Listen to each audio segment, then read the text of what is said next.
हिंदी सेतु channel आप पर आप सभी का बहुत बहुत स्वागत है। आज हम पढ़ने जा रहे हैं हमारा छठी कक्षा की जो पहली कविता है जिसका नाम है मातृभूमि और जिसके कवि हैं सोहनलाल द्विवेदी जी। आप देख पा रहे हैं सोहनलाल द्विवेदी जी का चित्र। साथ ही आप सभी जानते हैं कि जो छठी कक्षा है उसमें नई पुस्तक आई है जिसका नाम मल्हार है और मल्हार पुस्तक का पहला पाठ ये कविता के रूप में है जो कि जिसका नाम है मातृभूमि। आइए सबसे पहले हम सामान्य सी जानकारी कवि के बारे में।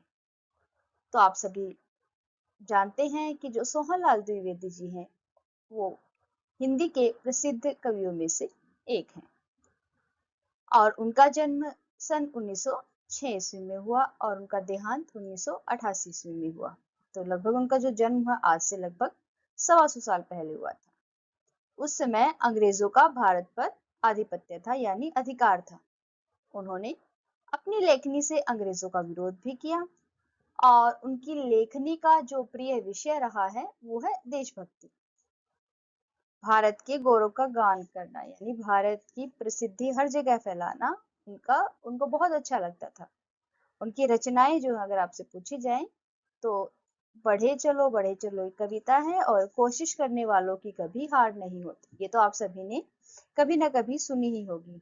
लहरों से डरकर नौका पार नहीं होती और कोशिश करने वालों की कभी हार नहीं होती। तो आगे से जब आप ये कविता सुने या पढ़े या गाएं तो आप इसके जो कवि हैं सोहनलाल द्विवेदी जी उनको भी जरूर याद रखें।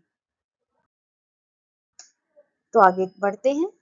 तो इस कविता के जो महत्वपूर्ण बिंदु हैं सबसे पहले हम उन पे चर्चा करेंगे। सर्वप्रथम ये जो कविता है ये हमें भारत की प्राकृतिक विविधताओं को दर्शाती है। भारत की प्राकृतिक विविधताओं को दर्शाती हुई ये कविता है।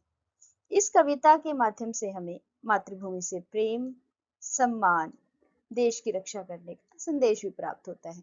यह कविता हमें सिखाती है कि भारत एक भौगोलिक स्थान नहीं बल्कि हमारी संस्कृति और संस्कारों का क्या है, प्रतीक है।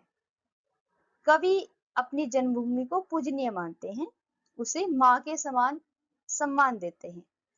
वे कवि इस कविता के माध्यम से हमारे मन में देशभक्ति की भावना को जगाना चाहते हैं। कवि ने देश को पुण्य भूमि, स्वर्ण भूमि, धर्म भूमि और कर्म भूमि कहकर उसका गौरव बढ़ाया है। यह वही भूमि है जहाँ भगवान राम और माता सीता ने जन्म लिया और इसी पुण्य भूमि पर श्री कृष्ण ने गीता का उपदेश दिया था। किसको दिया था बच्चों, कमेंट बॉक्स में बताइएगा। और जहाँ गौतम बुद्ध ने करुणा और अहिंसा का संदेश दिया था। यह युद्ध भूमि भी है जहाँ धर्म और सत्य की रक्षा के लिए महाभारत जैसे युद्ध लड़े गए और साथ ही बुद्ध भूमि भी है जिसने पूरे विश्व को शांति और ज्ञान का प्रकाश दिया। अब बात करते हैं इस कविता में आए हुए कठिन शब्दों की। हमने जो कठिन शब्द है उसको भी विभिन्न वर्गों में विभाजित किया है। तो सबसे पहले जो है प्राकृतिक सुंदरता से संबंधित कुछ शब्दार्थ हैं। सबसे पहले है हिमालय। हिमालय आप सभी जानते हैं और आपने नाम सुना होगा ना बच्चों। भारत की उत्तरी सीमा पर स्थित पर्वतों के राजा हिमालय है। सिंधु का अभिप्राय है समुद्रीय सागर और यहाँ अरब सागर के संदर्भ में ये शब्द प्रयुक्त हुआ है। इसके अलावा अन्य शब्द हैं जैसे चरण तले। चरण तले का अर्थ है पैरों के नीचे और नित का अर्थ है प्रतिदिन, हमेशा। झूमना यानी लहरों के साथ मस्ती में डोलना। यहाँ पर जो आया है त्रिवेणी जो है तीन नदियों गंगा, यमुना और सरस्वती का संगम माना गया है। आप कमेंट बॉक्स में बताएंगे गंगा, यमुना और सरस्वती का संगम किस स्थान पर है। आगे है लहर रही। जो शब्द है उसका अर्थ है पानी के वेग या उमंग के साथ बहना। छटा का अर्थ है सुंदर दृश्य और शोभा। निराली का अर्थ है सबसे अलग और अद्भुत। पग पग पर का अर्थ है कदम कदम पर और छह रही का अर्थ है बिखरना, छितराना या चारों ओर फैलना। अब आगे आते हैं हम। जो अन्य शब्द हैं वो बाग बगीचों और वातावरण से संबंधित है। तो सबसे पहले है झरना, झरना किसे कहते हैं? ऊंचाई से गिरने वाली जल की धारा को झरना कहते हैं। चहकना, ये पक्षियों की मीठी आवाज है। अमरैया से क्या अभिप्राय है? आम के घने बाग या उद्यान को हम क्या कहते हैं? अमरैया। पुकारती का अभिप्राय है कूकना या बुलाना। ये किसके संदर्भ में आएगा? कोयल के संदर्भ में। मलय पवन क्या होती है? मलय पवन कहते हैं दक्षिण भारत के मलय पर्वत से आने वाली शीतल और सुगंधित हवा को मलय पवन कहते हैं। संवारती का अभिप्राय है सजाना या सुंदर बनाना। आगे बढ़ते हैं।